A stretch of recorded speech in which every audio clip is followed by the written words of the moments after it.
கர்ப்ப காலத்துல வரக்கூடிய கஷ்டமான எண்ணங்களை வந்து நான் எப்படி சமாளிக்கிறது? ஏன்னா இந்த கேள்வி வந்து பாத்தீங்கன்னா நிறைய அம்மாக்கள்கிட்ட வந்து நாங்க கேட்டுட்டு இருக்கிற ஒரு விஷயம். ஏன்னா நிறைய தாட்ஸ் வருது எங்களுக்கு.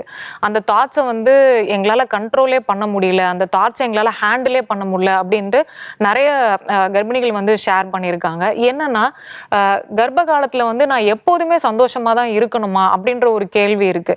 இல்லை இந்த மாதிரி கஷ்டமான எண்ணங்கள் வர்றது வந்து என் குழந்தை ஏதாவது பாதிக்குமா, இல்லை இதனால ஏதாவது பிரச்சனை வருமா அப்படின்னா அவங்களுக்கு நிறைய குழப்பம் இருக்கு. கர்ப்ப காலத்துல கஷ்டமான எண்ணங்கள் வர்றது ரொம்ப ரொம்ப இயல்பானது. நம்ம இதுக்கு முன்னாடியும் நம்ம பார்த்துருக்கோம். இதை வந்து நம்ம அன்ஹெல்தி தாட் அப்படின்னு நம்ம சொல்றோம். இந்த கஷ்டமான எண்ணங்கள் வரும். ஏன்னா நீங்க வந்து உங்களோட பாடியும் மைண்டும் நிறைய மாற்றங்களை சந்திச்சுட்டு இருக்கிறனால இந்த மாதிரியான எண்ணங்கள் வந்து வர்றது ரொம்ப ரொம்ப இயல்பானது.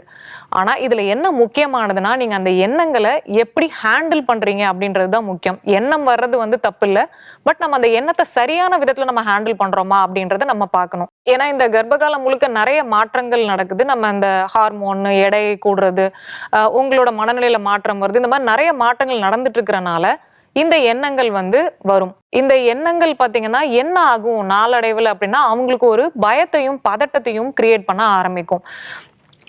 என்னன்னா இந்த எண்ணம் உள்ள என்ன வேலை செய்யுது அப்படின்னா உங்களோட எண்ணம் என்ன ஆகும் அப்படின்னா அது வந்து ஃபீலிங்ஸா மாறும்.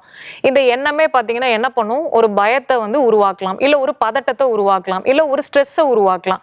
இந்த பயமும் பதட்டமும் ஸ்ட்ரெஸ்ஸும் உங்களுக்கு என்ன பண்ண போகுது அப்படின்னா உங்க பாடியில ஏதாவது ஒரு ரியாக்ஷனை கிரியேட் பண்ணலாம்.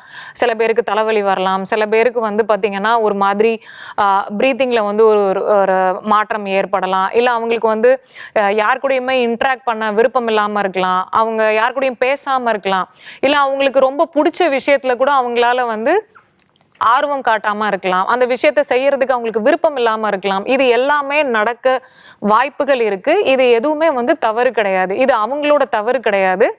இந்த எண்ணம் அவங்கள அப்படி செயல்பட வைக்குது. ஸோ நம்ம இப்போ என்ன பண்ணணும் அப்படின்னா இந்த எண்ணத்தை நம்ம புரிஞ்சுக்க ட்ரை பண்ணணும். இந்த எண்ணத்தை எப்படி நம்ம புரிஞ்சுக்கலாம்? ஏன்னா நம்ம உள்ள நடக்கிற மாற்றங்களை வந்து நம்ம முதல்ல புரிஞ்சுக்க வேண்டியதா இருக்கு. ஸோ நீங்க என்னோட பழைய செக்மெண்ட்ஸை பார்த்தீங்கன்னா உங்களுக்குள்ள நடக்கிற மாற்றங்களை நீங்க புரிஞ்சுக்கலாம்.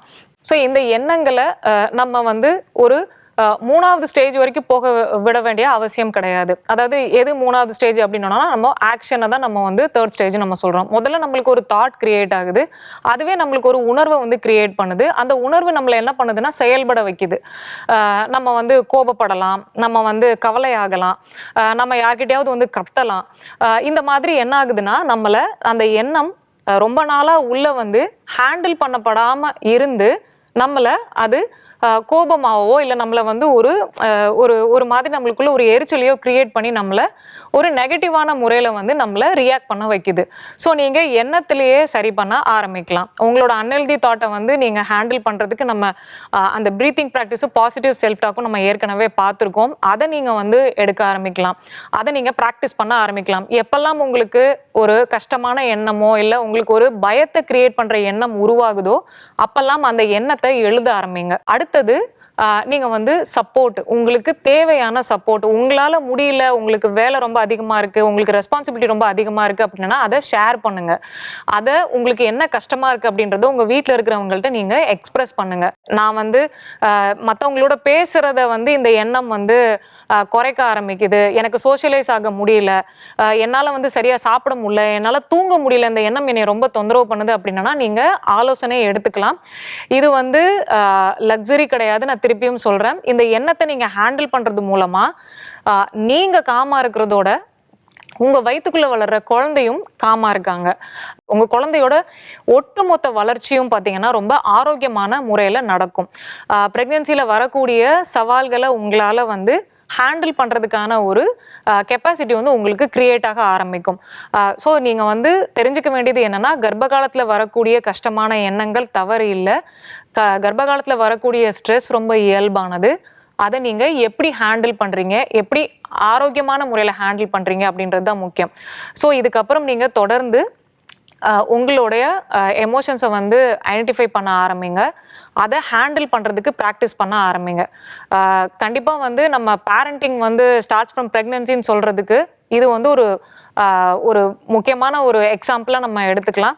ஏன்னா உங்க குழந்தை உங்ககிட்ட இருந்து தான் நிறைய விஷயத்த கத்துக்கிட்டு இருக்காங்க. அவங்களோட பாடி மட்டும் உள்ள வந்து வளரல. அவங்களோட நர்வஸ் சிஸ்டமா இருக்கட்டும், பிரெயின் டெவலப்மெண்ட்டா இருக்கட்டும், எல்லாமே உள்ள வளர்ந்துட்டு இருக்கு. ஸோ நீங்க உங்களோட எமோஷன்ஸை எப்படி ஹேண்டில் பண்றீங்க? நீங்க உங்களோட திறன், அதாவது நீங்க அதை எப்படி ஆரோக்கியமான முறையில வந்து ஹேண்டில் பண்றீங்க அப்படின்றது எல்லாமே வந்து உங்க குழந்தையோட பிரெயின் டெவலப்மெண்ட்டுக்கு சப்போர்ட் பண்ணும்.